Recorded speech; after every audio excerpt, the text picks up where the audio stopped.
Good evening, everyone, or well, good afternoon if you're in New Zealand. Uh, Welcome back to Britain's Hangout Hour, episode 67. I'm here with Nick Horvath, the author of Sledge versus the Labyrinth, which I can see back there. Um, There it is. There it's he been is.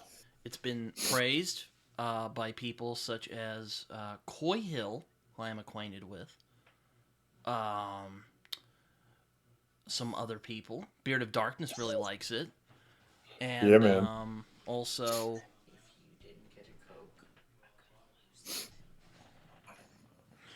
sorry, you've also been praised by my good friend John Minton from Talking Story. Also, Yeah, you're a former man. I basketball stoked player. on that. Yeah, former pro basketball player. Now a physics teacher turned author. So, how does basketball player become author of? I mean, how would you describe Sledge? Like a noir, an action book?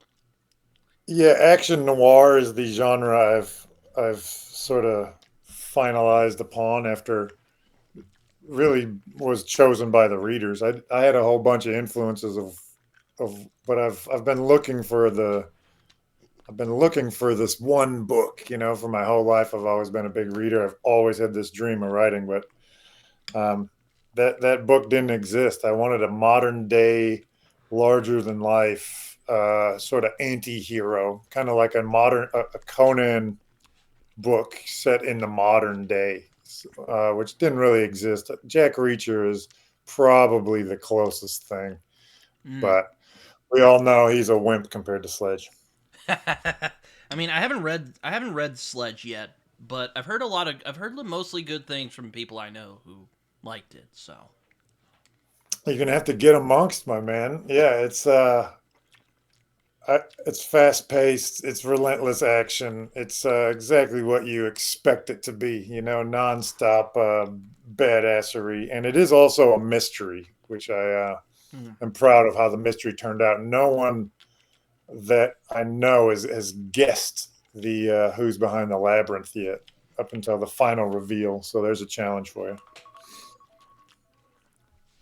Well, I guess that's what kind of threw me off because it says it's called versus the labyrinth. So is there like a fantastical element, or is it just like this weird building, or is that spoilery? Oh, you're gonna have to have a read. But the labyrinth, no, is a dark web assassin network. Mm. So you're trying to figure out exactly what it is and who's behind it for the whole book. It's based on I have a buddy who's in well, now I guess he works for the FBI, but when I was writing the book, he was private working, for national security, and he's always investigating something interesting, and he showed me a few dark websites that were sort of murder for hire or Oh, jeez. scary, gnarly dark websites, most of which I'm sure were scams, um, but the idea that was the seed where you could go onto the dark web completely anonymously, pay somebody, and they don't know who you are, you don't know who they are, and they carry out whatever nefarious deed you want done to whomever you want done. So, of course, Sledge's beautiful ex-girlfriend Kira becomes the target of this labyrinth, and of course, it's up to Sledge to get to the bottom of who's behind it, in the only way he knows how, via hammer. I'm guessing that's why they call him Sledge. Yeah, he's a human blunt force trauma instrument. He's got a whole backstory that you learn in the book, but he's basically been forged into this monstrous man who carries nothing but a sledgehammer. But he's got hardened bones, and he's basically just a human tank. I used to play a lot of Dark Souls and mm. Bloodborne and all these Soulsborne games, and so I would make they had this stats in those games called poise. I don't know if you're a gamer, but basically poise was the higher your poise, the harder it was for you to be knocked out of your attack So Mm. you were basically became this unstoppable tank. You could swing a really slow weapon, and even though you got hit mid swing, it wouldn't stagger you out of your attack. You could just swing straight through. So I basically turned my characters that I would make into Sledge. He's this unstoppable tank of a human. He's slow, but he never relents. So you would say that he doesn't give up in the face of danger. Exactly. He's the personification of Sisu, which is a I don't know if you know about your Scandinavian history, but Finland, the Finnish people are take their national pride is in their Sisu. They're on the border with Russia, and they've never been. Russia wants the coast that Finland has that Finland owns, and but the Finns have never been defeated. They credit their Sisu, their relentless perseverance, their refusal to give up. And Sledge Laukkanen is Finnish. Well, his grandfather was Finnish. um, so I mean, I will say I have heard of the Winter War. There was this guy called the Exactly. White So that Death who would like pick on. yes, He the became like White the Death. he became like the scariest dude of the Russians. You know, Exactly. So that is like that's John Wick. in the Sledge verse, the White Death. He he's referenced in the book. He's fictionalized as Sledge's grandfather, and Oh he wow. fled fled, fled Finland. There's a lot of Finns, a lot of Scandinavians in general, Norwegian, Swedish, in Minnesota where I grew up. Then there's a town called Finland where a whole bunch of Finns emigrated because the weather and the land in Minnesota is similar to Scandinavia. It's long, cold winters, arboreal forest. So in the Sledge verse, Sledge's grandfather had to flee Finland with his family because he was being hunted by Russians. So he ended up in northern Minnesota, sort of in hiding, and Sledge was raised by his grandfather to constantly be wary of attack and was trained in the ways of the White Death, as you would. I'm sure that was fun. I mean, I haven't read it, but you know. Yeah, So man, it's super fun. So there's a lot of little trade craft that I actually learned from all of that history uh, about hiding in the snow and how you put snow in your mouth so your breath wouldn't be visible and a lot of things like that that I put into the book via research all on that. did you so what like inspired you to write Sledge versus the Labyrinth? I mean, aside from what you've already told me. Yeah, well, there, like I said, I'm always on the lookout for the one book. It's a action packed. It's gritty. It's over the top. It's a mystery, but nothing really out there existed. The closest is I always head back to Conan books, and I guess in a graphic novel format, the Sin City uh, novels or graphic novels are in a similar vein, very similar, especially the character I was Marv. about to say, were you about to say Marv? Because he's kind Yeah, of. Marvin is very sledgy. And so all those influences, I was looking for this book, and I've I wanted. may It's like been this one of book my then, big because dreams. Marv is my favorite Sin City character. So, Oh, dude, you gotta read Sledge, then, man. If you like Marv, you're gonna be all in. Sledge is extremely Marv, and of course, the cover for Sledge versus the Labyrinth is extremely inspired by Sin City with the black, white, and red. so did you were you always writing, or did you just kind of come into it? You know, I mean, I see a lot of books behind you, so I'm guessing this isn't a new thing. Yeah, it's always been a dream of mine, but of all the dreams in my life, I wanted to play professional basketball. It was a huge dream of mine. I wanted to teach physics was a dream of mine, and then I wanted to write novels. But that third dream of writing the novels always seemed like the most impossible to attain. I don't know. It still trips me out. Like right now, we're interviewing me about writing, not about basketball or the other things I've been interviewed in my most of my life. So it's been a huge dream, but I've always been writing, but to finally come out with something that's had such great reception is just blowing my mind, man. It's just so cool. And I've finally done it. I've written one that I'm super proud of, so I'm gonna just keep going. So I'm guessing there will be Sledge books in the future for anyone who's a fan. Yeah, man, I'm knee deep in Sledge versus the Wendigo right now. Oh boy. The Wendigo, as you'll learn, are there's this area of land in the northern Minnesota it's across the border from Minnesota into Canada, but it's all wilderness. It's 2 million square acres of lakes connected, via islands and rivers, and it's completely impenetrable. There's no roads, there's no permanent structures allowed. It's national forest on both sides of the border. So it's a completely unguarded border between countries. So of course in the Sledge verse, the there's a gang called the Wendigo that control the border. Oh, I thought there'd be an actual So Wendigo this is there. next Dang it. book is Sledge. Drat. Well, there is. This is where the Wendigo myth is from.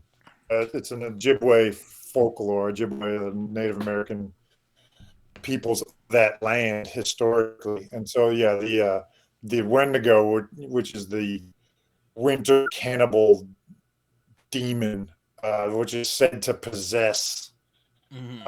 humans and give them an insatiable need for murder and greed. Well, in the Sledge verse, the Wendigo gang must willingly sacrifice their souls, if you will, their spirits to the Wendigo to become Wendigo, sort of Wendigo incarnate. So they are this Wendigo inspired gang, and they control the border. So Sledge versus met his match. Well, I mean, I guess what I was going to ask was like, what books or whatever pieces of media inspired you when you were writing Sledge. Well, I mean, you mentioned Conan. Did you read the original Howard stories, or did you Yeah, read like? Conan is a huge one. I've literally read every Conan story or book, pastiche, homage that I could possibly get my hands on. My favorite are, of course, the Robert E. Howard originals, and then Robert Jordan wrote 6 novels. Mm. Well, six that I've been able to get my hand on. He may have written more, but Robert Jordan's ones I love as well. They're more of a modern take, but there's Conan short stories coming out currently, and then there's a whole bunch of you know paperback dime store paperbacks that have come out throughout the years. They're really hard to get your hands on, but anytime I see one, I'm always on the hunt on eBay. I've read everything I could possibly get my hands on. So yeah, Conan's a huge influence. But like I said, Conan's fantasy. I wanted Sledge to be like graphic novel reality. So Sin City is an example of the more of the genre that I wanted Sledge to be in. So he's a modern day Conan, but in a gritty noir modern setting. And then as far as my prose style, I write lean dialogue heavy, bare bones. So Hemingway, Cormac McCarthy, Mm. and as far as private eye noir novels, Robert B. Parker is my huge influence. He wrote the Spencer series. There's a TV show, which is Spencer for Hire, based on him. There was a movie with Mark Wahlberg Yeah, I know. I know Ace of those novels, and Atkins. I'm Oh, always reading one of those. I just read the whole series front to back and then restart at the start again. Um, just for the prose style, Spencer's a wisecracking first person narrator, private eyes, tough as nails, former boxer.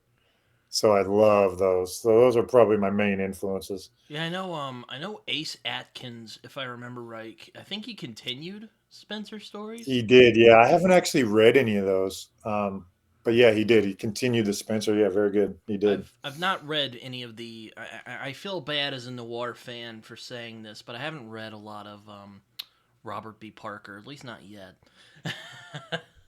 Oh, he's my absolute favorite just for his style, especially later in his career. He just honed it down. I'm a huge fan of giving the reader credit. So uh, Robert B. Parker can insinuate so much with a shrug or a nod or simple lines of dialogue, where most of what's happening is happening outside of the words. You have to sort of intuit, but he does it in such a clever way that it's so clean, so easy. Exactly. You can see exactly what's happening. It's really cleverly done and a huge inspiration for me. Did you ever read the Parker books by any chance? No, I actually have. I read one. Are you talking? Yeah. I'm Richard blanking. Stark wrote him. Yes. Darwin. I mean, I don't know how. I mean, I know you've read Sin City, but I don't know how many like comics you read. But Darwin Cook did comic book adaptations before he passed away, unfortunately. I'm not huge on my graphic novels, other than I have a Sin City. I used to read a bunch of Hulk and X-Men comics. Oh, okay, Um, yeah. I've read some of the classics. I've read Watchmen. I really liked all of Frank Miller. Dark Knight Returns is just brought Batman back to a badass. You can't, that's just one of the great books Yeah, I mean, I of all gathered from time. In looking my at Sledge versus the Labyrinth, I'm not shocked that you're a Frank Miller fan. I absolutely love Frank Miller. His visual style is similar to my writing style, right? It's giving you so to when you pick the right one or two details to show the reader will automatically fill in everything else. So I wrote an entire novel before Sledge versus the Labyrinth, in which I didn't know this, but I learned the universe and all the characters. So by the time I wrote the second novel, I I didn't have to do any explaining. I could just describe exactly how the characters acted and their entire backstories or who they were. Readers found it, you know, so much clearer, as if I had put in pages and pages of description, but I hadn't. So it was a really telling thing to me, like, oh, okay, you just gotta, once you know who the characters are or know the setting, you know how to pick the one or two perfect true details, just like Frank Miller does with his art. The rest of it just gets filled in your head automatically, and you don't need to write pages and pages of description in which the reader will probably just blank out and not pick up any of it. Yeah, no, I hear you. I mean, I think there is an art to more minimalist writing. I mean, I don't know. Like, I mean, I've read like Chuck Palahniuk. He's really good at that. He Um, is. Cormac McCarthy. Well, his later career anyway, because thing about McCarthy is he can vary. Like, he can write very like I don't want to say purple prose, but he can write kind of more um, very description heavy prose, and then Oh, for sure. he can also just kind of very bare bones. Like No Country for Old Men's a great example. I'm rereading No Country for Old Men right now, and I it's a reread it huge last year, and it influence on holds me. up. It's so good, and the movie is one of those where it's a perfect realization of the essence of the book too. So it's a great combination of both. But you're right. I mean, Blood Meridian is another one of my all-time favorite books. But there's the opening. It's about 100 pages in when you first see the Comanche horde. There's a sentence, a single sentence, that when I was at university, my professor said this is the most intense sentence written in the English language in the last 50 years or something like that. But it's about a page long, just one sentence describing this horde of terrifying madness that's just descending on this troop. And but you're right, it's not lean. It's overly verbose, but man, is it good. McCarthy was a master. Yeah, I know it was sad when I heard he passed last year. Even though I mean he was 89-year-old man, but still. Yeah, man, he got way into his physics. I'm a physics teacher, so he ended up moving down to Santa Fe, going to the Physics Institute, and just getting way into his quantum physics and his theoretical physics. I haven't It's read The really, really Passenger. interesting, Oh, dude. I haven't read The Passenger or Stella Maris yet, but I heard it deals with kind of physics and stuff. Yeah, I haven't read them actually either. I've been tentative because it sounds like they're pretty wandering, and I don't know. I love a cohesive story, so I'm gonna save them for another time, maybe. Yeah, yeah, I hear you. I know what you mean. Let me get my cat real quick. Get in here. Yeah. Anyway, I don't know. It's it's it's funny. I'm actually reading The Crossing right now from Cormac McCarthy. That's So the third in the uh, Border trilogy. it's the second in the Border trilogy. That's it. That's it. Cities in the Um, Plain is the third. Yeah, they're all good. um, yeah, it's a bit more.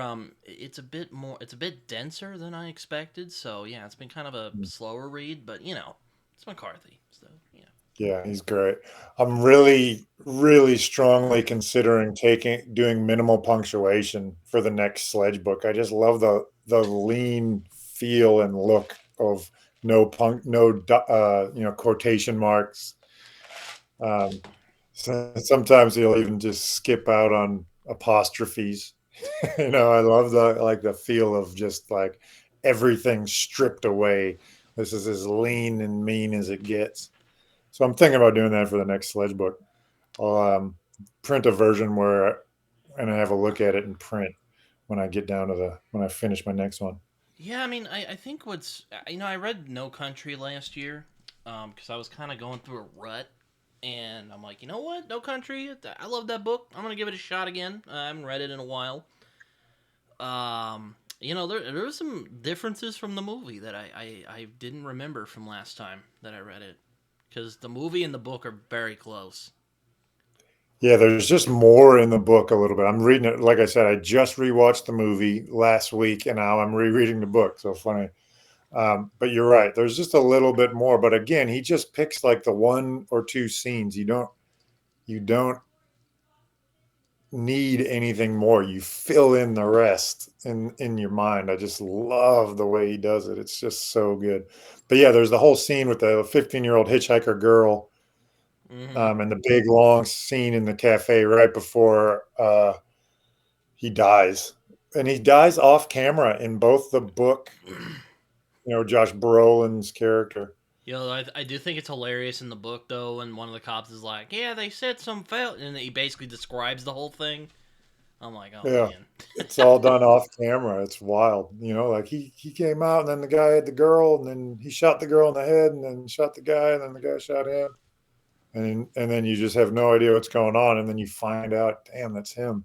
It's crazy. So yeah, it was I wish I could talk to Cormac McCarthy about it, why he chose that, why that stylistic choice.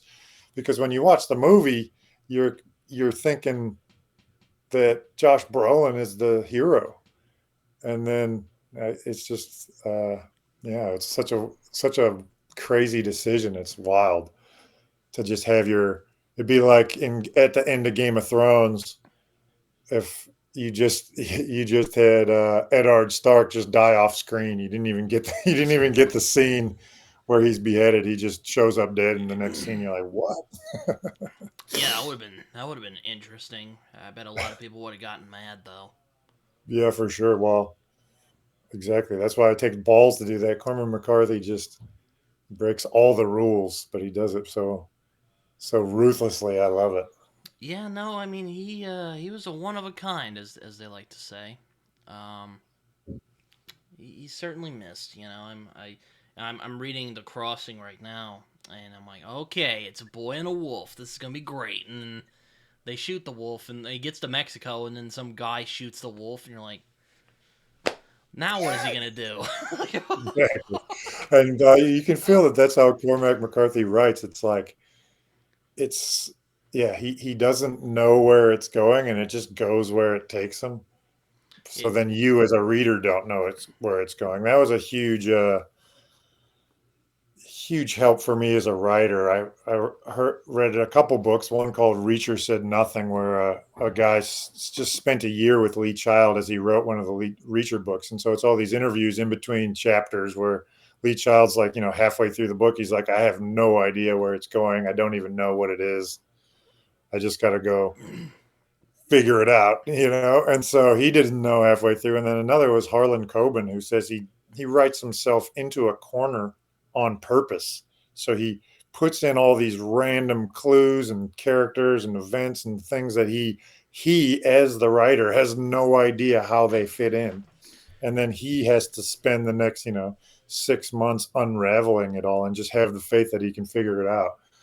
So I'm sort of doing that now with the next Sledge book, throwing random bits of information here and there. And I don't know how they tie all together yet, but we'll see what happens. And in the Labyrinth, there's actually some dialogue where when I wrote it, I didn't know. So Kira, the female character, she's a mystery author, and Sledge asks her how her writing's going, and she says, "I have no idea who done it yet." And he's like, "Aren't you the writer?" And she's like, "Yeah, but if I don't know who done it, then the reader can't either." So I've used that for both books. So nice little if I meta don't jab know, there. I like that. Man, yeah, I know what you mean about writing. Sometimes I'll just, I used to think it was stupid when writers would be like, oh, the characters kind of just took it from me, and I always thought, nah, that's stupid. Like, yeah, I'm telling you, it's true. I was writing a novel, and I was writing my fantasy novel, and there were just times that characters did things, and it just popped in my head, and I was like, all right, I guess we're doing that. exactly. That's how it is. They take a life of their own. It's happened to me. It's happening to me right now, where I'm trying to figure out which one of these rabbit holes do I go down. These characters are doing crazy things. Sometimes you do have to go back and be like, nah, that can't happen, I guess. But it's fun when you as the writer don't know where it's going, and then it takes a turn you didn't expect, and then it all worked out perfectly in the Labyrinth. Oh yeah, that's right. It says this is probably my favorite blurb of this book so far that I've read. Think Reacher, but meaner and leaner, from E.C. Greaves, who wrote Daughter of the Beast. Isn't that one of the Yeah, man. Smithbow? Isn't that one of the Smithbow books? That name sounds familiar. Yeah, it is, man. Yeah, he's another Kiwi. He lives down in Christchurch now.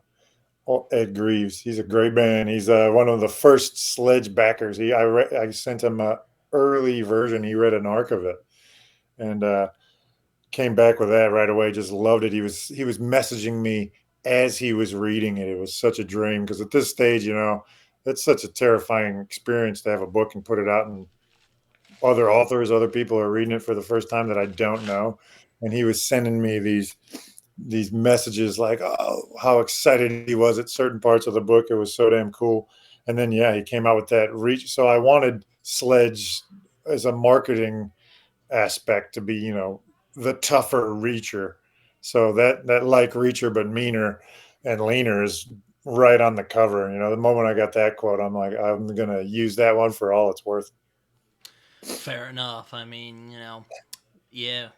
Now I'm looking forward to reading it whenever that comes around. Maybe I can get you to send me a book or something after this is over. Yeah, man. No um, problem. Well, I'd love to have you read it. um, but yeah, let's um, but yeah, it's kind of interesting. I mean, it is self pub, right? I could be Yeah, wrong. man. Indie pub is the only way to go these days. Oh, okay. I wanted to make sure. I wanted to make sure because I was like, is it okay? Because there's blurbs on it, and there's some indie pub I've seen that doesn't have any blurbs on them. But I digress. Yeah, well, you send out arcs and you can get people to read it before you come out with it. Um, it all the best books I've read over the last couple of years have been indie, to be honest. It's so cool, this little community I've sort of built up, come out with Sledge and meeting these other authors. Steve Stark wrote a book, A Hot Dose of Hell, and he just came out with another one, Violent Ends. He's a British horror author. That's it, man. That book is Yeah, me badass. and Steve are pretty tight. He gave me this. So if Steve Yeah, man. watches He's a this, he's thanks. he's awesome, man. And John Davies wrote another one called Muscle. Um, who another British badass author out there, and they're the kind of books I want to read. They just happen to be indie published. All the people that are doing the hardcore underground. I like to think of it as back when I used to try to find the gnarliest horror movies, and they wouldn't be the one that was in the theater. It would be like Evil Dead. Sam Raimi shot it in his backyard, with a cam and his buddy Bruce Campbell, and threw up all the crazy gore effects, and that's the stuff I'm after. So like, I'm proud to be an indie underground, doing it the old school way, getting the word out, guerrilla style, as opposed to you know the traditional going through all the gatekeepers that are making sure you're changing your language and you're pandering to all the different audiences that you can. I don't want to do any of that. I want it to be as raw and real and badass as I possibly can. I mean, I guess the thing I was kind of going to ask is like, I guess I'm not as familiar with the indie scene. I'm actually, dipping my toes in. That's kind of one of my goals this year is to read more indie. It's been working out so far. I'm reading The Way of Edan right now by Philip Chase, which is a Yeah, I've seen self-help those. I book. haven't read those. Um, I mean, I don't know if I'm just not as experienced. That's probably what it is. But action noir. I mean, usually when I hear about indie books, it's usually fantasy. So like, how did you manage to find a market for like noir? Because noir Yeah, is I a pretty. mean, I mean, I get noir is I guess is a pretty popular genre, but like I haven't seen a lot of maybe except for yours and Steve's maybe. Though I kind of think Steve's is well, horror, but whatever. I digress. part of it is you can't write for an audience, right? So I wrote my book because it's the book I've always wanted to read, not the Mm, book I think others wanted to read. But you're right. The indie populace seems to be dominated by fantasy, but no reason you can't have an action noir sort of mystery thriller in there. That's a hugely popular genre. Just look at the Jack Reacher books. You know what I mean? But I wanted mine to be a harder edge, a more of an underground, badass, ruthless, like Ed said, meaner and leaner vibe. Um, so it just is what it is. I'm not writing for any particular populace out there. I'm not writing for uh, sales. I'm just writing the books that I always wanted to read. And so I try to describe it as I just get to live inside my universe, which is the fictional universe I've always wanted to watch and read. So I'm just living inside it and then putting the books out, and I've just been lucky enough that uh, it's unique, and so when people stumble upon it, it's not like it's not another Dragon Rider book. It's something new, something different. It's been cool for that. Maybe that's why I've had some success. Well, I mean, I guess the question I was asking is how like you found your audience, not I wasn't trying to I imply that don't you were know. I mean, writing for an and audience. obviously, I'm always trying to grow the audience. So, doing stuff like this, talking about my book, just getting it out there. I don't know how I found it. I found other authors who, a lot of them were fantasy authors who just took a punt, like, oh, I'll try that. And, Ed Greaves is a great example where, he writes fantasy, he reads fantasy, but he tried an action thriller and loved it. And so now, while he's talking about it, a few more of his readers will glom on and slowly build it up that way. Coy Hall um, actually does write some noir, and he writes a bunch of cool other. Like he's a real inspiration of mine. All of his books are their own unique mashup genre. He's got a horror western. He's got a gothic noir, and Mm. so. Um, I think that's the cool thing about the indie small pub scene is you're going to get something it's not another stock standard pandering to the main audience. Oh, Fourth Wing was big this year. Let's write a dragon book. It's Whoa. you're going to get unique voices. You're going to get voices that are they don't care what else is out there. They're writing what they want, which is what I love about it. Yeah, I read 3 chapters of Fourth Wing, and after that, I was done. I didn't want Well, to deal with that anymore. congrats to her. She's absolutely killing it. I haven't read them, but awesome that she's crushing it in that way. It's like each year the major publishers, the big four or whatever they call them, pick a couple books and just throw all their chips into it. So I mean, it'd be amazing to have that experience. Obviously, all that big marketing money behind your book would be such a dream. So more power to her. Congrats. Yeah, I mean, it's a good time. I mean, there's I mean, I'll admit I've only read Killing Floor from Reacher. What's nice about Reacher is that they're mostly standalone. So Exactly. I'm trying to do the same with Sledge, where you don't have to. It's all in the same universe. It's the same character, but you just can pick up one wherever you are, and it'll be just like the Reacher books. Some are, continuation, right after the previous story. Some are in the past. Some are suddenly jumping ahead. Um, so I have the story I can't wait to write is Sledge. It was kidnapped after he had this debacle where he nearly killed a basketball coach in a national televised game.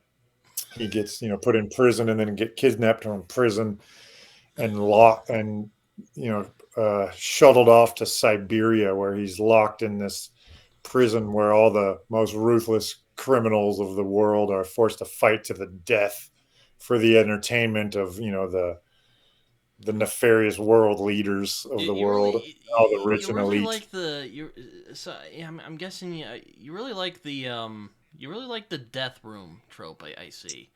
My favorite trope. I mean, and Like, did it's you the see like best. So Brawl and you look Cell at Block 99, like something like that? Sounds like your love them jam. all. Oh, I love them all. But I mean, the duel to the death trope is a classic for a reason. Just look at Dune. Dune and Shogun, two of my all-time favorite, pieces of media are now in the world consciousness. Both have, fights to the death, duels to the death. The latest John Wick, what happens? Oh, it ends with a duel. It's just Mm-hmm. the ultimate trope. I love it. Um, and so that's Sledge's deal. He was forced to fight to the death more than anyone else on earth. So he's the toughest guy, and there's no question. In the books, there's always a question: who is the toughest? Not Sledge. There's no question. He's not trying to prove anything. He just is. He's just the perfect killing machine. So Don't like, mess with it. have you seen Brawl and Cell Block 99? The Yeah, spec loved it. Vince Vaughn was so good in that, man. Made him super sledgy. that might be my favorite um of that guy's movies. He's only Yeah, made dragged 3. across concrete. What else did he do? They're all great. Yeah, Bone Um, Tomahawk. Yeah, that one was crazy. yes, yes, yes, yes. So, if you're gonna have to read Sledge. You like all the influences. Yeah, I'll have to check that out. I mean, have you read any of his novels? No. So that director has written novels? Mm-hmm. He has. Yeah, he's written some westerns. I've I'm gonna read have to both of check those out. those. Yeah, they're really good. Yeah, I loved Bone Tomahawk. I love the trope where if you went in not knowing what it's about, you're watching a sort of pastiche western. It's like, oh, it's kind of like a Tombstone or something, and then halfway through, it just takes a sharp left turn into torture horror. It's so good. Yeah, it's like None of Predator. The bait and Yeah, switch. or Yeah. I don't know if you ever saw Audition. It's Oh no, I haven't. I've Japanese, heard of I it, but I've believe, not seen that movie. and it's so brilliant. I could just imagine the first half is a rom-com where a movie director is casting for a fake movie, and he's just interviewing women as a way to find a date, and it's sort of a funny Of course. rom-com, and then he just picks the wrong woman, and the movie just takes a hard left turn into torture porn for the last half. It's just so good. It's so over the top. So I really like that. I don't know if I could pull it off into the Sledge book because you know what it is going in, but I love I love that You can just see Sledge getting yanking the himself into a chair. situation like that. Well, he does in all of them, right? But usually he's notorious, right? So so Sledge is world famous, uh, and everyone knows that he was this killer of men in this dungeon. So it's he can't really hide. Plus, he's nearly 7 feet tall, so So he's not subtle. like it also kind of reminds me of Assault on Precinct 13 or something like that. Is it like that? It's got a little bit of a siege, but this is more less of a. I love that trope where it's a closed box, where Mm. it's a siege movie and you have to defend your home or your building or Mm-hmm. whatever. This one, the Labyrinth is more of a. It's an online uh, uh, web of intrigue. It's an online dark web thing as opposed to a physical space. But there are a lot of the fights to the death happen in one's in an abandoned oil or abandoned ore refinery. And then one takes place in, I don't want to give too much away, but pretty much the coolest location I could possibly find. There's this lighthouse called Stannard Rock Lighthouse. That's just it's on the top of an underwater mountain in the middle of Lake Superior. So Oh it wow. looks, there's nothing, no sight of land around it. It's just a lighthouse. It's called the loneliest place on earth. And in the winter, it'll get encased in ice. So the waves will wash up onto the lighthouse and then freeze. So the entire lighthouse, which used to be manned, would be entombed in ice. And so that was all obviously the ultimate location for the final death match of the Labyrinth. Oh, I bet some wacky misadventures happened over there from the Oh, sounds yeah, of it. man. Supposedly, men, the lighthouse keepers went insane. You'd be out there for 2, 3, 4 months in the middle of nothing by yourself in this tomb. Back in the day, pre-internet. Yeah, I imagine. I imagine that might. I imagine that does wonders to the mental health. It couldn't have been good. Um, so like, how did you end up in New Zealand? For anyone who. Through basketball, to be honest, it's a random. I graduated from Duke. I played basketball at Duke, which is obviously a huge basketball program. All of the Did you play with many of what's my that guy's teammates, name? The coach over there. It's Coach Mike, I think. Coach K, Yeah. yeah, Mike Krzyzewski, yeah. So he was my coach. He's now retired.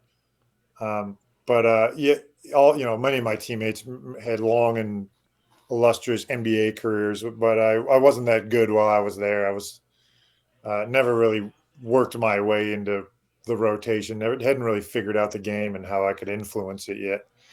But then, so I ended up getting my first pro contract down in Australia.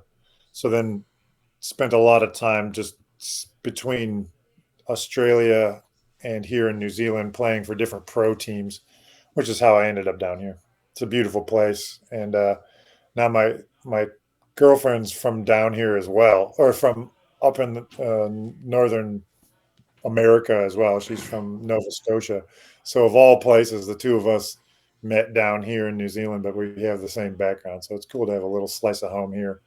But we bought, our kids are from here now. Do they have the New Zealand accent, or do they? Yeah, so they have the New Zealand accent, but then they have a little bit of Minnesota Canadian A's just from listening to us all the time. Oh, I see. I see. What are some other books that you enjoy? Oh man, where to start?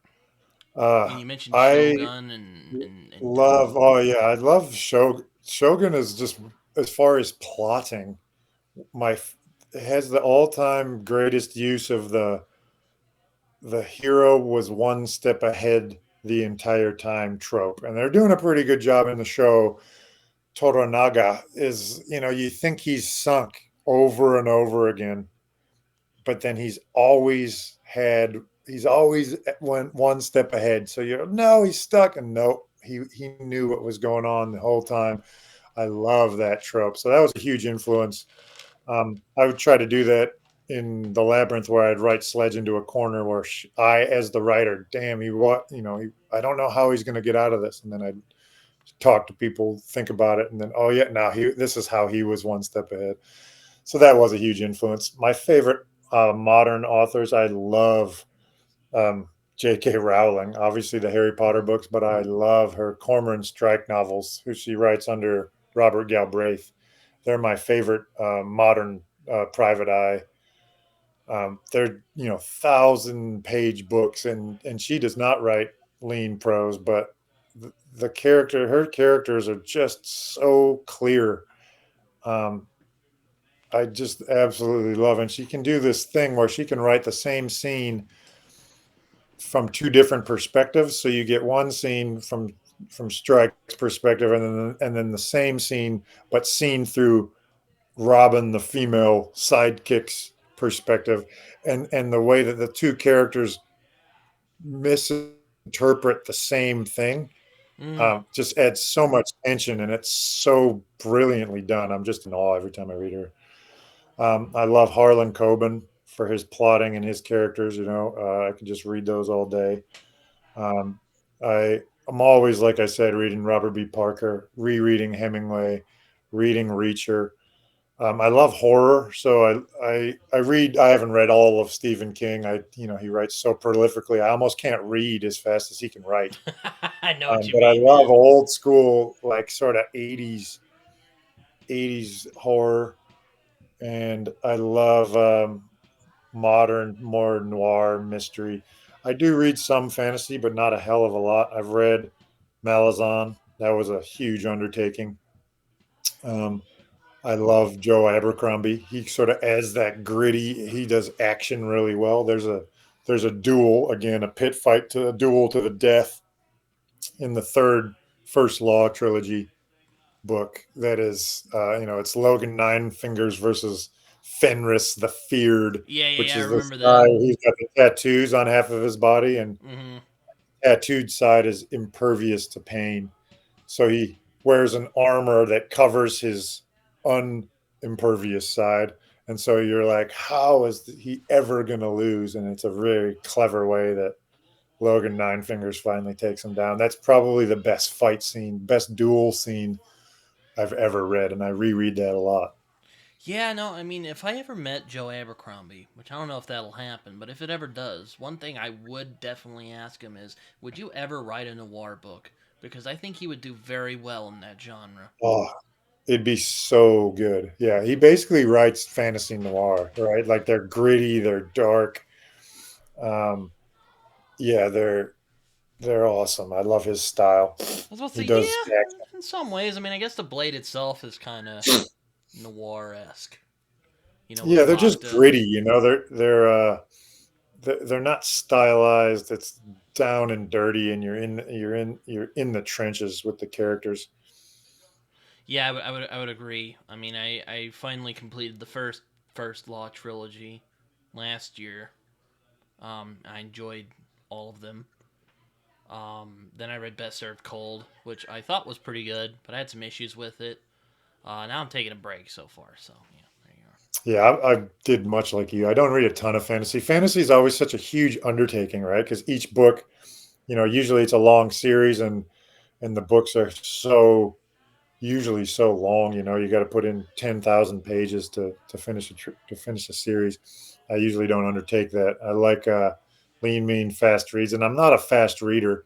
And I often read to write, so I'm most often rereading something I've already read just to see how it's been done. So I'm not reading a ton of new stuff fast, fast, fast. I just read a really cool indie book though. Um, Douglas Lumsden writes urban noir fantasy. Mm. So it's a urban noir. So it's private eye. He's human, but all the classic noir tropes: the hooker with a heart of gold, the dame to kill for. the Yeah. spy.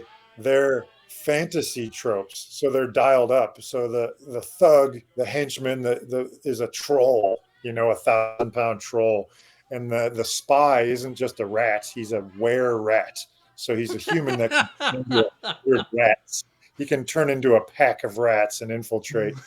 And the hooker with a heart of gold is a siren, so she Oh my actually has god. power over men, and the overlords are dragons. So it's really fun. It takes all your classic noir tropes and dials them up with fantasy tropes. It's the first time I've ever read anything like that. And again, it's indie, so it's like you can do what you want because he's underground. It's awesome. I love it.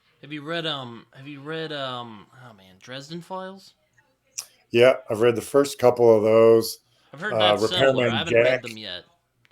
Yeah, they're cool. That's the same. You're right. A little bit of superpower fantasy in with noir. Um, What's that guy's name again? Douglas Rumsley, you said? Lumsden, Lumsden. Lumsden, Douglas Lumsden. The first one, they have great titles too. A troll walks into the bar. A witch. You know, yeah, they're all a play on some classic noir tropes, but with a fantasy character thrown in. The troll walks into a bar is the first one. He's just finished it up. I think the seventh one just came out. A specter raps on my window pane. So Douglas Lumsden. Yeah, Lumsden. Check him out. Yeah, he's on Twitter. He's a really cool guy. He's a big Sledge fan too. Oh, he really likes that. Yeah, he's got a couple great blurbs right up on the top of my website. Again, talking about Reacher, saying Sledge is the character. If you think Reacher isn't up to the task, Sledge is the guy for you. And he's like Kong on Skull Island. The monster we need. Oh So yeah, I he's think had I've some seen that. really good quotes for me too. He's been awesome. Have you read like Dennis Lehane? Have you read any of his stuff? I have, so like Mystic River, and Mm-hmm. I re- I really liked Shutter Island. Mystic River, I found. So I need yes, I love gritty, dark, nasty, but I like it like 80s style where there's just as much sort of humor and over the topness thrown in. Dennis Mm. Lehane is incredible, but it's almost too heavy. Like Mystic River, like I understand that being molested as a child is going to really destroy a whole lot of lives, but it's just like really hard to read where you're like it's Yeah, just that unremittingly grim and there's no humor in there. yeah. I mean, I mean, I don't read Dennis Lehane to have a good time. Yeah. Yeah, Um. that's what I mean. It's I mean, there. He's James an Elroy's incredible pretty author. over the Don't get me top wrong. though. I mean, I guess Cormac McCarthy plays it very straight too. There's not a bundle of laughs in there either. So I do like that, but I really like. That's why I like Parker's the Spencer books so much, because there's that wisecracking, not taking itself too seriously. It knows what it is, right? Like I know what Sledge is, right? I want it to be graphic novel fun, like Marv from Sin City, right? Like he's Mm. he's cracking a joke as he's cracking skulls. He's a. If I remember, I saw the film first, and there's a scene where he like grabs a guy and he just shoves him on the ground as he's driving off. Drags him out of the car. Yeah. Through a moving car, exactly, right? Like the gleeful violence. If you like that, you're gonna love Sledge. So you like really pulpy stuff, I'm guessing. Yeah. Exactly right. Pulp fiction, noir action, pulp 80s. I've had some great reviews that say like a pulpy action flick from the 80s. That's exactly what I'm after, sort of like that, with a little bit of that pulp 80s horror thrown in with like the violence, the gore, the it's over the top. It's so shocking that you all you can do is laugh, you know. Yeah, I mean, I get that. Um, I mean, I do like over the top stuff from time to time, for sure. Read like Garth Ennis. He's really good at that. I don't know if I've read him. Oh, he does comics mostly. Okay.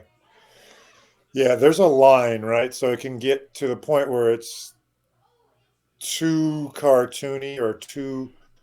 So I'm a physics teacher, so what I've tried to do is, yes, it's over the top, but all the injuries and the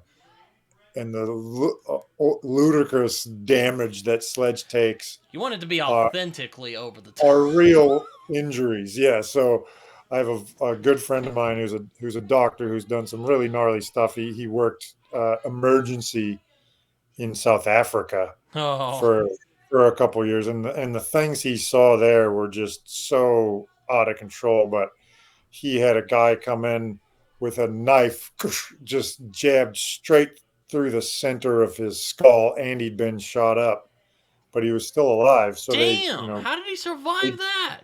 well, you're gonna have to read Sledge to find out, Oh, that because was I in the put book. Sledge through the same ordeal.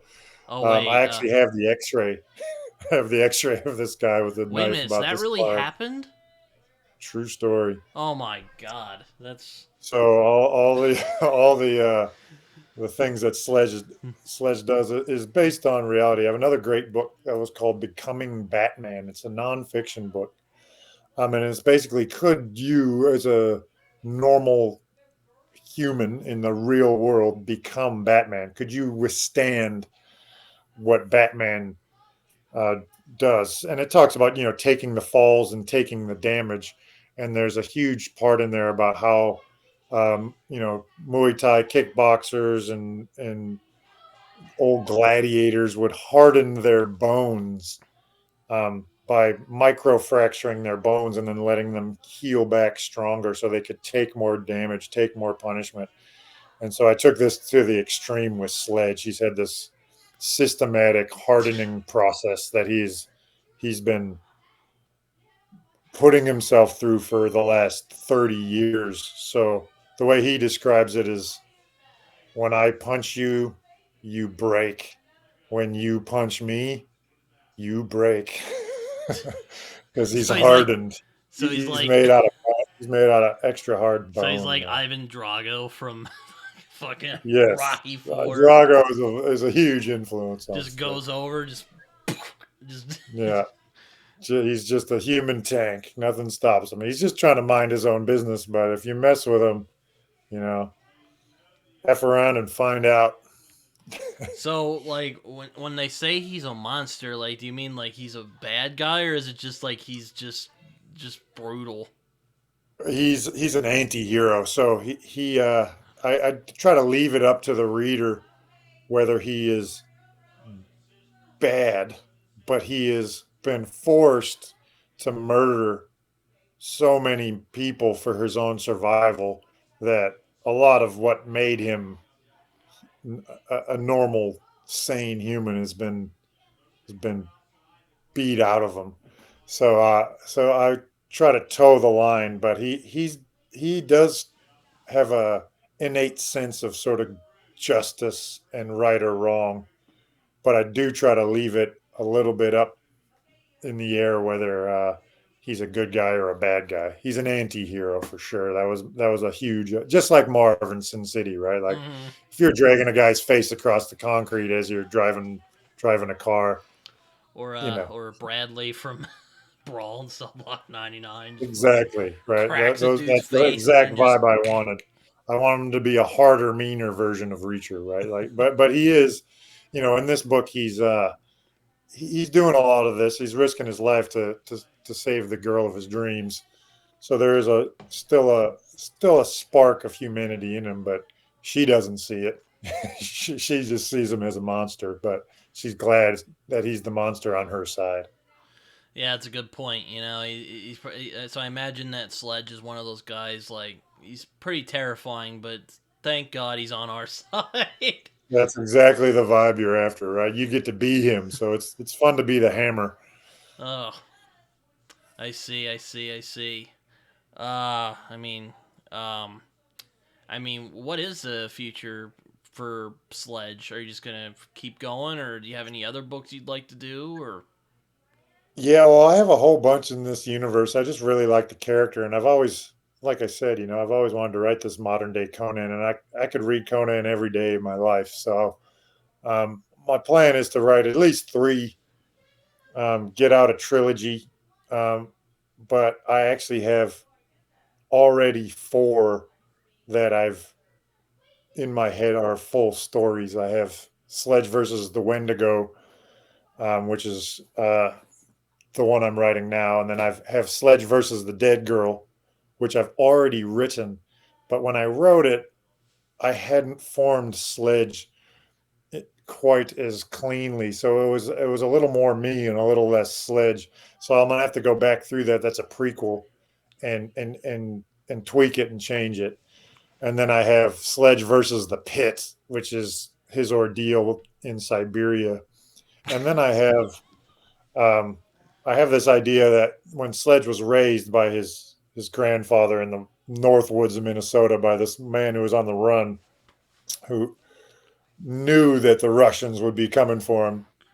I have this idea that he sort of put Sledge through the 12 labors, similar to Hercules. So I have Sledge versus the 12 labors working title in my head. So that'll be like a young Sledge where he's like, from age sort of 6 to 16, one labor per year going through this. I have this in my, so I have them, a lot of them on the burner. We'll see how many can come out. I'll just keep writing them. Oh, that's funny. 12 labors. I remember reading that when I was in school. One of my all-time favorite, mythological stories. Just so cool. And again, it was so clever. All the tropes where it was he was literally given an impossible task each time. So how could he possibly do it? But he figured it out. Hercules is another anti-hero where he's so strong, but he wasn't necessarily a good guy. So I really love that. There's never, so again, it's like taking when they made Batman versus Superman, the movie, they Uh, had the perfect source material in The Dark Knight Returns from Frank Miller. yeah. You literally just had to make it frame by frame the comic, and it would have been mint because it's Batman versus Superman. Batman's just a normal guy. Superman is super everything. Yet somehow, just because he's so tough and clever, Batman wins. How they screwed that up and made whatever they made just boggles the mind. But Hercules is another one. You have the 12 labors sitting there for you. Why has no one ever made that movie?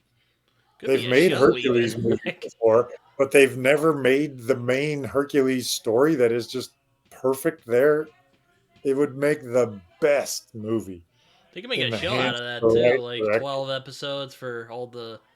A 12 episode miniseries? Come on, man. Like, this is a guaranteed moneymaker, you know? Yeah, 100%. You could get Richardson or whoever's playing Reacher to play Hercules. It'd be perfect. Or you could, there's a million people you could have do it, but I don't know why they haven't used that. They've made Hercules movies and decided to just pick random other stories, and none of them have been good. Yeah, I mean, I like Norse mythology a lot. Like Me that's too, man. I don't know. I think it's more hardcore than than Greek mythology. I mean, It's way more hardcore. It's so cool. Have you read they made the movie with Antonio Banderas, Eaters of the Dead, is it? Michael Crichton? oh, I think I've Um, heard of this, but no, The I haven't 13th seen it. Warrior is the movie. I highly recommend both reading the book and watching the movie, The 13th Warrior. John McTiernan, who directed my two all-time favorite action movies, Die Hard and Predator, also directed The 13th Warrior, and it's a lot of Viking mythology. It's done really well, but it's told as it's a story of a Viking journey. It's really cool, and you learn a lot of Viking customs, and then some Norse mythology in there as well, played out as a something that could really happen. It's really cool. I'm guessing you've seen the 1980s Conan the Barbarian Yeah, that's a great, with so with Arnold. Arnie. Of course, one of my all-time faves. Great, great movie, and they Have your did it. enemies see They them did it driven just before you and hear the lamentations of their women. Yeah, well, Conan, what is best in life? Yeah, that's a extremely huge influence on Sledge, of course, as well. The wheel of pain, and then from the wheel of pain, where he was driving this wheel to get strong, he's then thrown into a pit to fight to the death, and that forging, which isn't in the books, was I stolen. always think of the I don't know how much YouTube you watch, but there's this guy called the Nostalgia Critic, and he made a it was kind of making fun of Conan, but he was kind of just watching it, and I always think of his little gag with the push the wheel. He's like, so what? He was just doing that the whole time, and they didn't like educate him or anything. Yeah, it makes me laugh every time. No, he's a barbarian, No, man. He I was a see that slave. now, and every time I think of that movie, I just think of that. I'm like, oh my god, that's freaking hilarious. Another huge influence talking movies was is George Miller. So again, Mad Max. Mad Max, Beyond Thunderdome, again, fight to the death trope. But Fury Road, how from the opening scene to the end, it's just a chase. It's just action scene for the whole movie. There's no respite from it. Is a huge influence on my writing. I just don't want the reader to be able to come up to breathe. And I'm really excited for Furiosa because there's few directors out there that have never made a bad movie, and George Miller has only made Mad Max, but every single one of them has been an absolute banger. So I can't wait for that. I know Yeah, he's been. I actually didn't see Fury Road in the theater. Oh, I had to wait till it, like, cause I was like, oh yeah, whatever. They're doing Mad Max. I had to kick myself after that. I was a chump, man. cause man, that was If a great ever there movie. was a movie for the theater, for sure. I so It, regret not having. I hope they re-release it at some point. I really want to see it in theaters at some point. it's But a banger. Yeah, so you got to go see Furiosa day one. yeah, I'm hoping Furiosa will be good. I'm sure it will be. It's George Miller again. He never makes a misstep, and he takes so much time between movies. He's putting in the work. He's not trying to throw one out there for easy money. Yeah, I know it's ridiculous. I mean, I watched Fury Road. I'm like, this is insane, but I love Insane. it. Just such a, and again, it doesn't have any expository. This is how the world is. This is what's going on. This is what happened in the past. Nothing. It just throws you into the world, and in very few fast-paced action scenes, you get everything you need to know, and you fill in all the details uh, in your head automatically. You don't need more than it gives you. It gives you only what you need while never taking its foot off the gas. It's brilliant, brilliant writing. Yeah, I was about to say it's kind of a chase movie, or The whole movie is a chase. I was about to say yeah. I mean, Every the whole scene. film's a chase scene. Like it's From the first scene, he's being chased through, the he's a prisoner you and would he's think that being would get chased. boring, but it's not. I don't know how he It did does it. not ever get boring. It's perfect. It's just told so well. What would you think of Would you think of Tom Hardy as Mad Max and not Mel Gibson? He was awesome. I love Tom Hardy. Everything he does is he could be Conan. That is true. He could be He could be Conan. Sledge too. Yeah, I mean, I haven't read Sledge yet, but when I do, He's not I'll. quite the height, but you could make him seem tall. Uh, have you ever seen Maybe get like Vince Vaughn. Warrior? Oh, I Yeah, love Vince that film. Vaughn would be perfect from Cell Block 99 for sure. Have you Um, seen Warrior with Tom Hardy? yeah, it's a great film. So good. And the physics teacher by day, pit fighter by night, the brother. That's very Sledge because Sledge, I bet you were just like, yes, this guy knows me. yes, feed this to my veins. Yes, it's perfect. Have you ever had to do MMA fighting to make ends meet? Just training, right? I'm too tall and not nearly the build that Sledge is, but I have a few mates that are way into it and have a bunch of fights under their belt, and I have the utmost respect for anyone who's ever stepped into a ring to possibly get their brains beaten out. And I know the fear of the butterflies and the terror that can beset upon you the night before, the moments before a big game, something that you have to do in Mm-hmm. public, some performance. But I can't even imagine the terror of getting into the octagon or the ring Wait, so are against you someone actually else. a? I mean, I don't know if I want to say. I don't know if martial artist is the right word, but do you practice martial arts or no?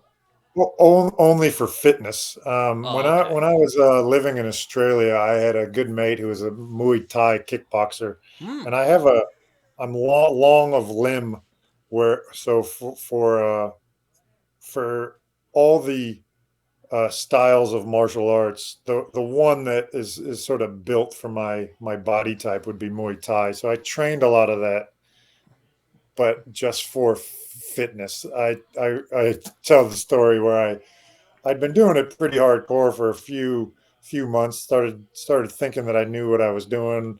I'd been working out day That in, must day be that out. must be So I difficult because like how tall are you? Because you play six basketball. foot ten, Oh six foot wow, ten. jeez, like you're a big boy. So Really tall, I yeah. bet I bet that must have been awkward if you were like sparring with someone.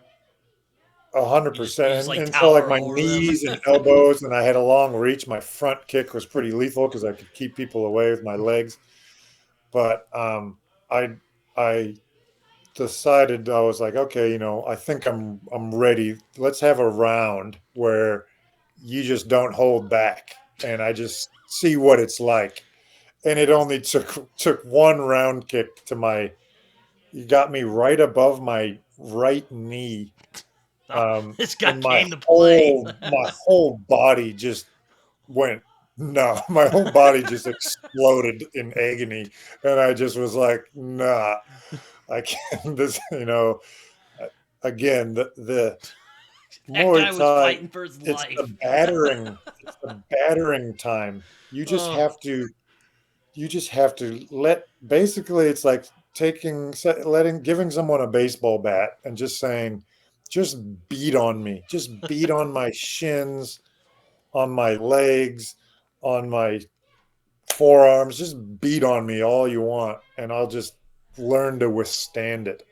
And so I just find that so incredible that people can do that. But my days of possibly becoming a professional Muay Thai fighter stopped at my first couple rounds, my first round kick to the knee. I've always thought about doing martial arts, but I'm like, I don't know. I'm kind of a wiener. Like, I don't like getting hurt. Yeah, if you don't like getting hurt, maybe stay away from hurting people.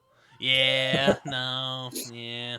I've always wanted to try it though, but I don't know. I don't know. I just Give it a nudge. There's you don't understand how incredibly cardiovascularly taxing something can be until you just try to survive one round of just punching.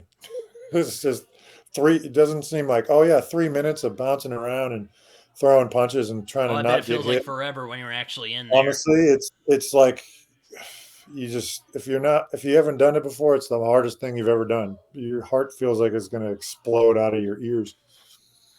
Yeah, my or well, what would I call him a friend? I guess I'll call him a friend for to keep things simple. My friend Jimmy Nuts from Fantasy Network he does a lot. He used to be a wrestler back in the day. And he also practices like martial arts. Like one of he sometimes jokes. He'll be like, "Oh yeah, I hurt my leg because of martial arts." Um, I was on a video with him once, and I said Taekwondo, and he's like, "I never call what I do Taekwondo," and I felt like a schmuck after that one. Yeah, well, MMA is sort of weeded out what are the most effective martial arts. There's a Mm-hmm. thousand martial arts, but it appears, when you're on your feet, Thai kickboxing, where you're using your eight limbs, your shins, your elbows, your fists, and then once you're on the ground, Brazilian jiu-jitsu, where you're manipulating joints and learning to work from your back, and then wrestling to take people from their feet down to the ground seem to be the three that have come out of everything as the most effective. If you can use anything you want to try to win a fight. Um, I have a trope where Sledge uses his fighting is something you've never seen because all he does are the moves that are illegal in the UFC. So the stuff that's So he too pulls the like hardcore reverse because gambit it's of too violent, right? Gouging eyes, small joint he pulls the manipulation. like reverse like Uno card. He's Yeah, fighting. all the things that are you're not allowed to do are, of course, in a real fight to the death, the only things you're going to want to do. So Sledge's style is not something you're going to see in the octagon. It's only So the things you he won't see. he's fighting to survive. I take it. That's it. Well, he was forced to, so that's all he knows. So So like, was his he doesn't grandfather muck around. abusive, or I guess I shouldn't The ask. That might be a grandfather, when he spoiler. put him through his 12 labors, would be called abusive in the modern day for sure. But there was a plan. But it was really his time, being forced to fight to the death in Siberia that really made him honed him to a into the sledgehammer that he is today. So does he actually use a hammer, or is it He just does. He carries a 40-pound sledge, which he trains with. That's how he does all his weights, his training with his hammer.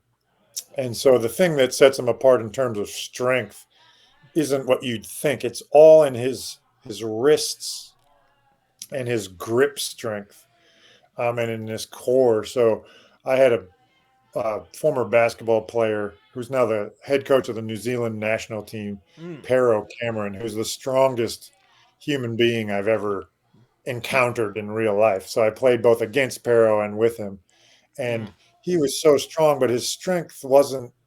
It wasn't like on the bench press or in the squat rack. It was in his hands. He could grip you by the hip and completely immobilize you. So Oh he could just jeez. grab you and just with two fingers, his thumb and his forefinger, completely control your center of gravity.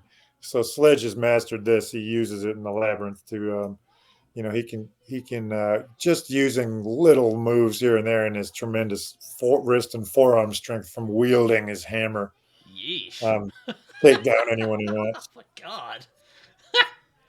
Oh man. Oh.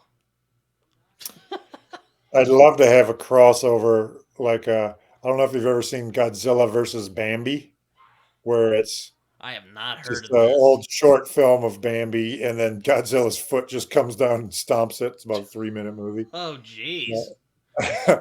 Well, I'd love to have a Sledge versus Reacher short story where it's not even a fight. Reacher is doing all the training and the prep and the this and the that, and then it's over before it even begins.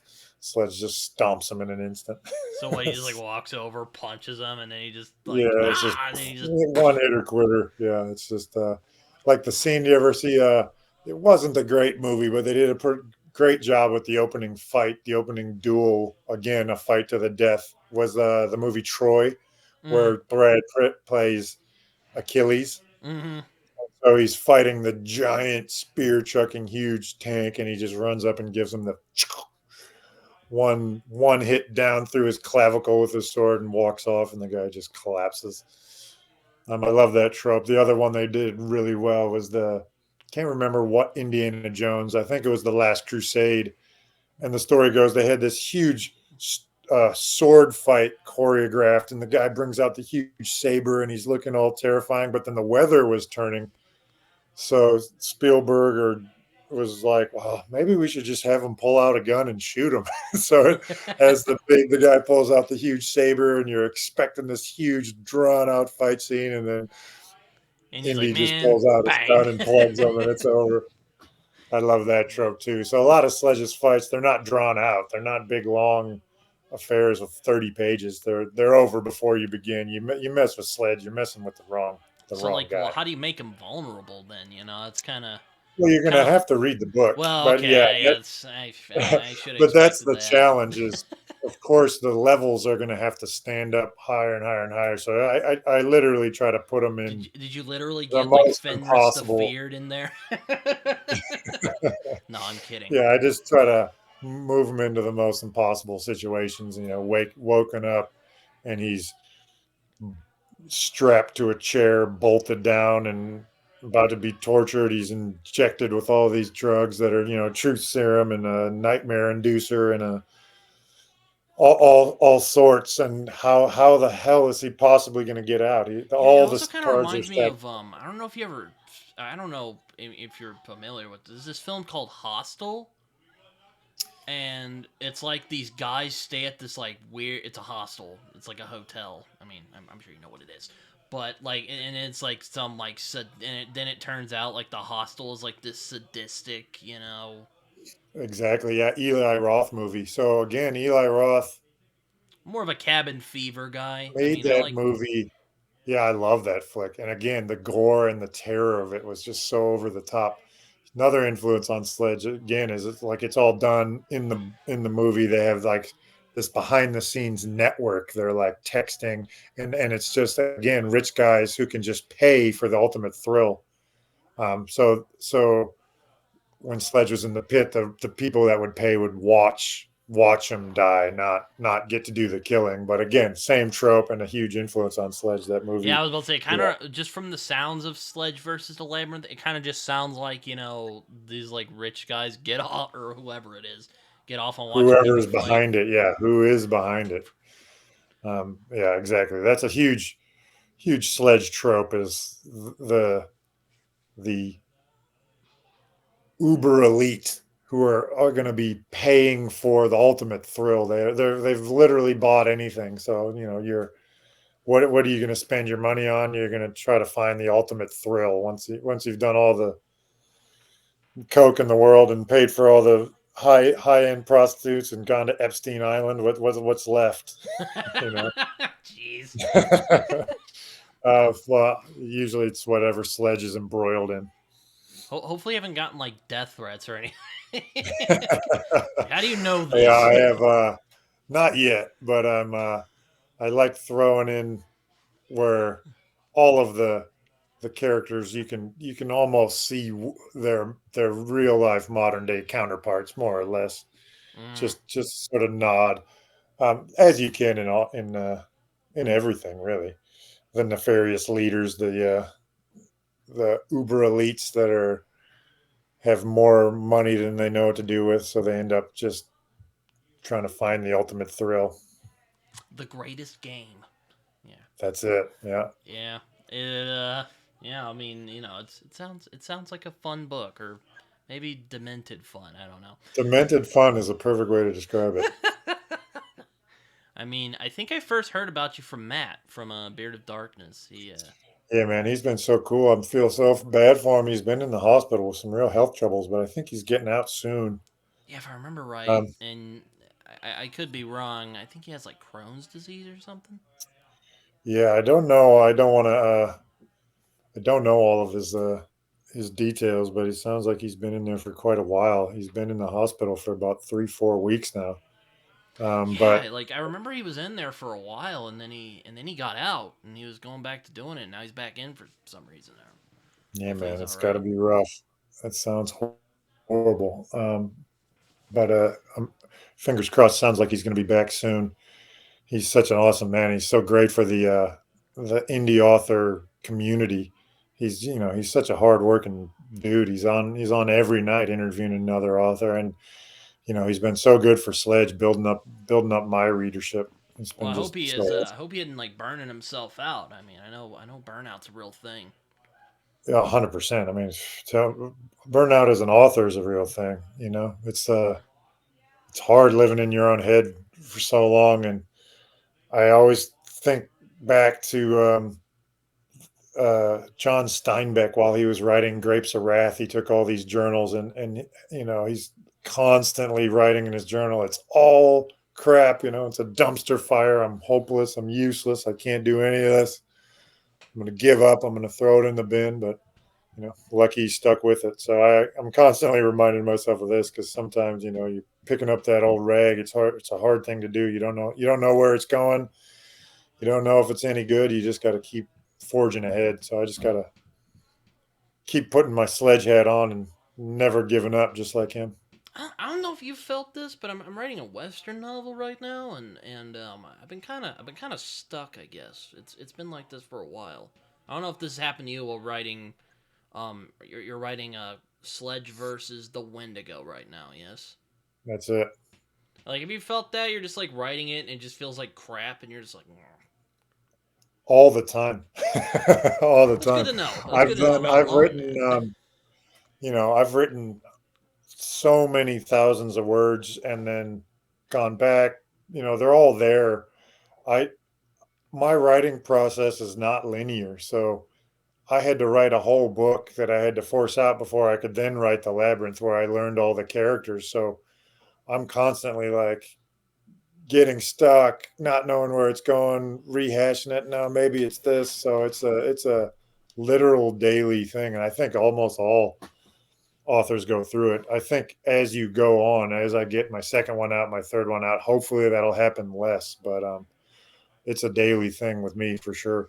Is some days I'll read it and just be like, God, this is crap, and then the next day I'll read the exact same thing and be like, oh no, it's actually all good. Let's keep going. So it's I like to say writing a novel is an epic quest. It's full of pitfalls and tragedy and pain, but the only way to get to that heroic conclusion is to keep going. If halfway I mean, through the it's an book odyssey Bilbo for just sure. gave up, what was that? I said it's an odyssey for sure. It is. It is. It's the hardest thing I've ever done because you're alone with yourself. It's a battle against yourself, a quest against yourself, against your own self doubt. And so you just gotta, and you're also throwing your book to the wolves. You're throwing it into the pit to be attacked by the horde. Um, and a critic is someone who never goes to battle but comes out after the war and shoots the wounded. They're out there in droves. They're just waiting to Wow. feast on your book. So there's the terror inherent in that. So Well, you that's got an to be a interesting way to brave soul. describe that's an interesting way of describing um um criticism. Well, it's true. So I had so much of it when you're playing sports. You're doing this incredibly hard thing. You're spending every waking hour training and trying, and then you have a bad game, and it's so easy for the armchair quarterbacks and the sports writers of the world to just throw you under the bus. Get like Um, Stephen A. Smith and going it's like, such a "This hard guy thing to freaking swallow. sucks." Yeah, Exactly. And, something like and it's that. the Yeah. same with book reviews. Um, Someone just reads your book and then just throws a random like 2-star no word rating on Goodreads, and you're like, who are you and what are you? Why? You just want to find this person and hunt them down with your hammer, but that's the name of the game. That's what you're signing up for. So you got to be willing to and eager to get in that pit and throw punches. Wow, his second book is called A Witch Steps into My Office. That's it. But it seems like mostly you've gotten a positive reception. I mean at least most of the good reads I've seen anyway, at least on Goodreads anyway, Yeah, for Sledge, I mean, are I've pretty been good. I've been really lucky. Like the reception has just been overwhelmingly positive, especially for something that's written in such a lean, brutal, matter of fact, and then there's humor. So humor is so subjective. So writing an uber violent book with sort of corny one-liners, you're setting yourself up to get hammered. It's like an action and horror of all genres are probably the two that are most commonly just panned by critics. So I've been overwhelmingly uh, lucky with the criticism. All the reviews have been more or less positive, which is. But again, you can't write for that. You can't write to get the good reviews, but you can use them for sales for 100%.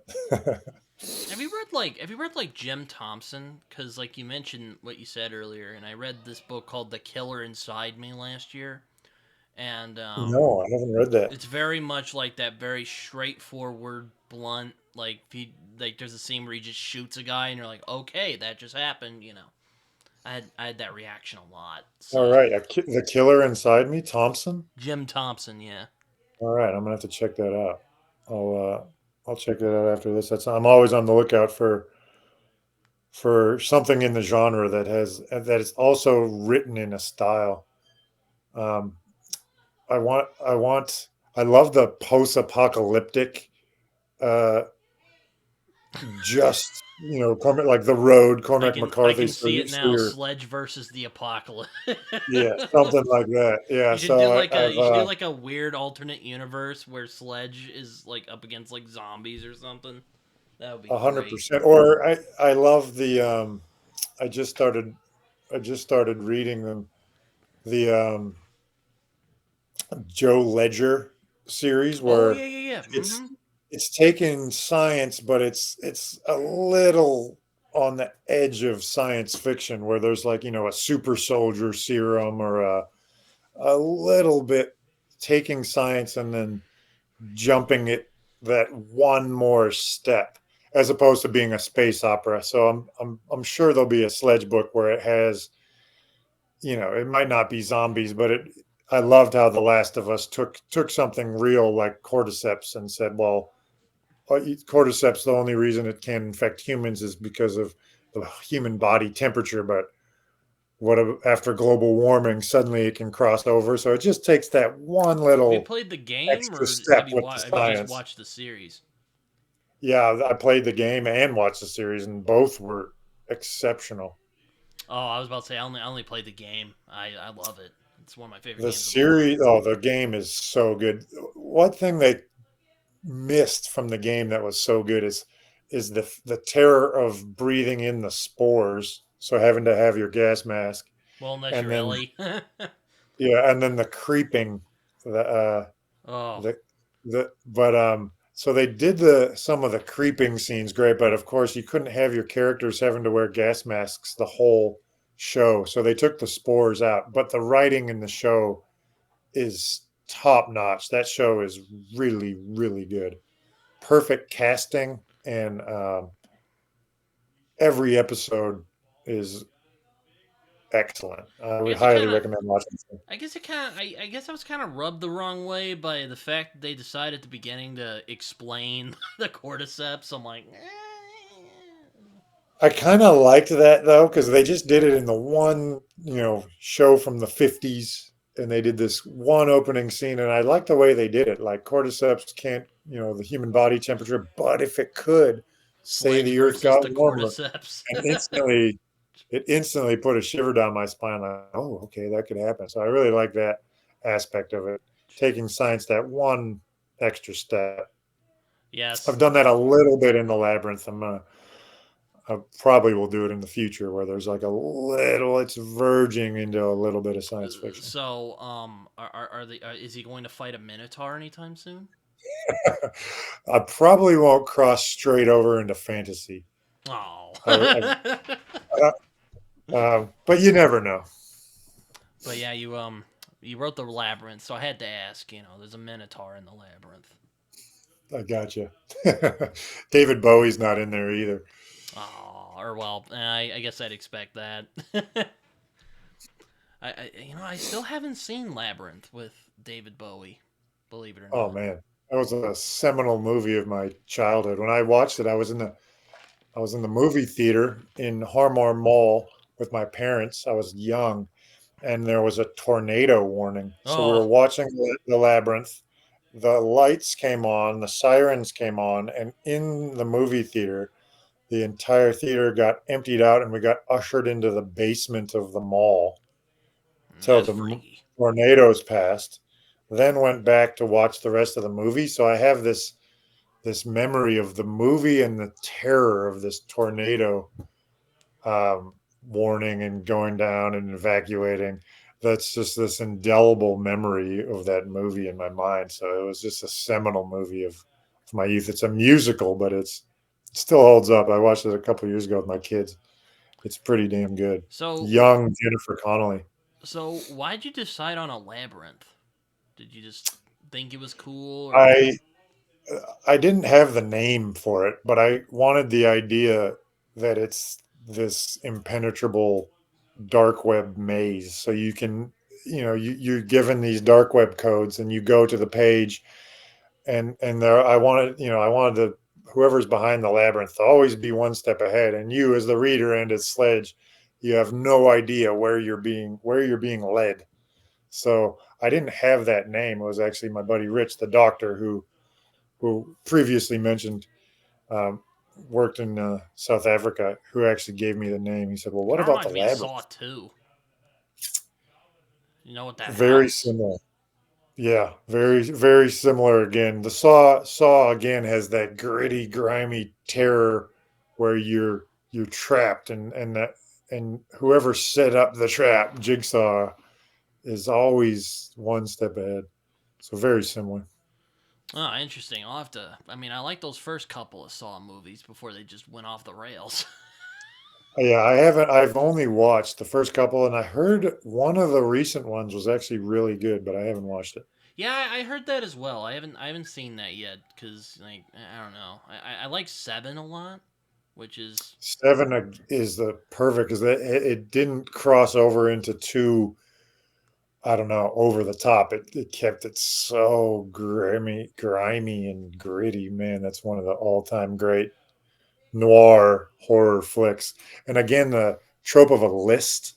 So you're going down your seven deadly sins, and you're like, oh man, what's gluttony gonna be, or what's wrath gonna be? So I love that trope of like, what the list is.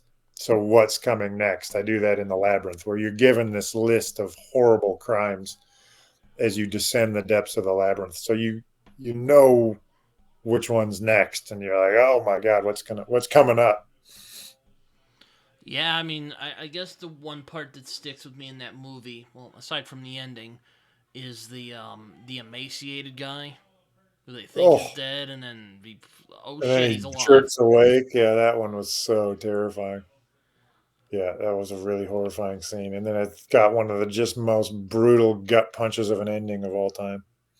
Oh yeah, most definitely, David Fincher, man. Fincher knew what he's a Fight Club. He's another amazing book movie combo where it's hard to pick which one's better than the other. Oh god. You know, I was talking about this. I mean, I'm kind of. I'll admit. I mean, I like Fight Club as a book and as a movie. I think they're solid, but like, I'm kind of sick of the impact. Yeah, I'm just like, Well, it's very iconic. Yeah. like I like Um, Lullaby by Palahniuk and also Rant. I like Rant a lot. what was the one in the old theater? Haunted. I haven't read that one. They I like a lot of his stuff. He again he's edgy, so he reminds me of an indie author, but he just happened to make it into the mainstream. His stuff he doesn't hold back.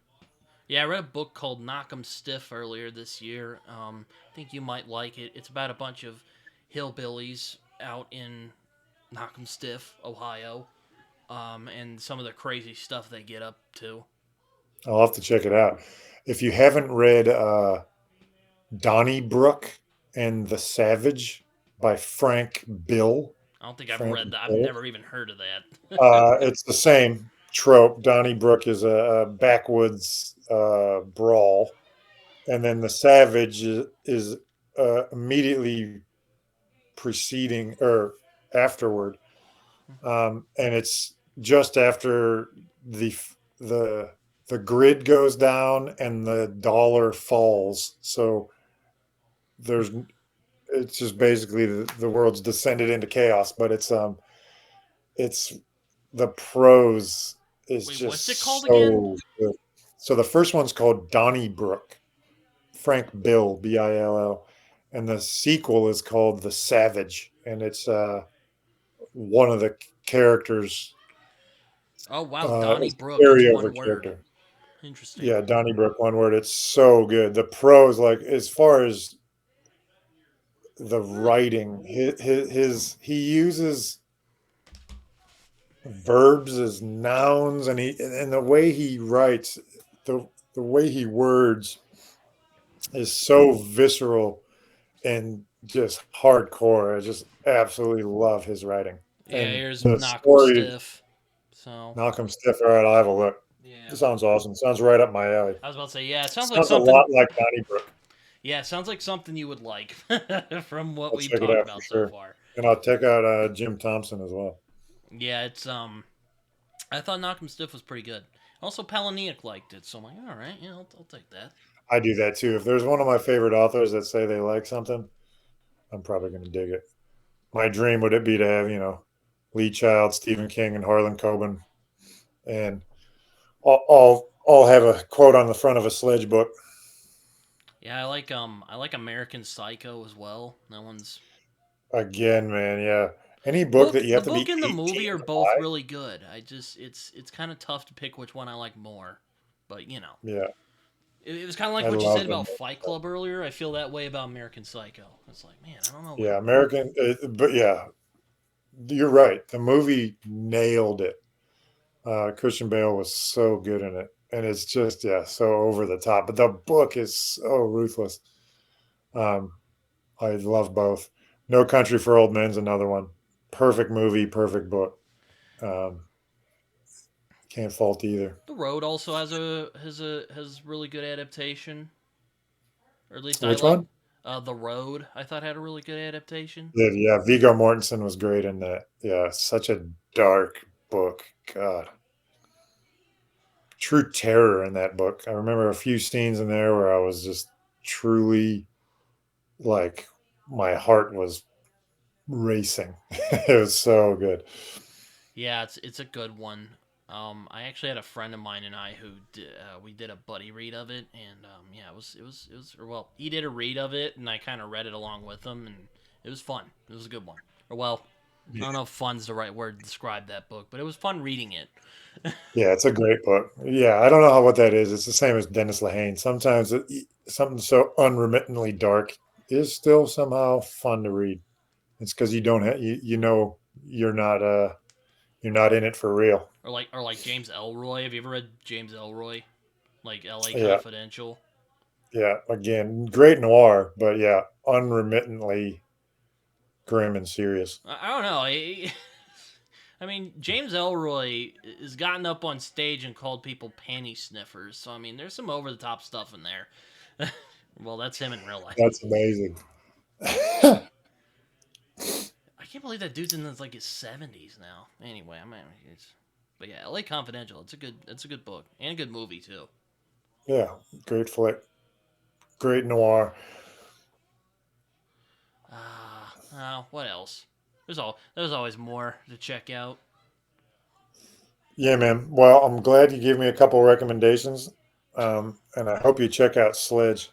I have a feeling just from the vibe of what you enjoy that you'll get a kick.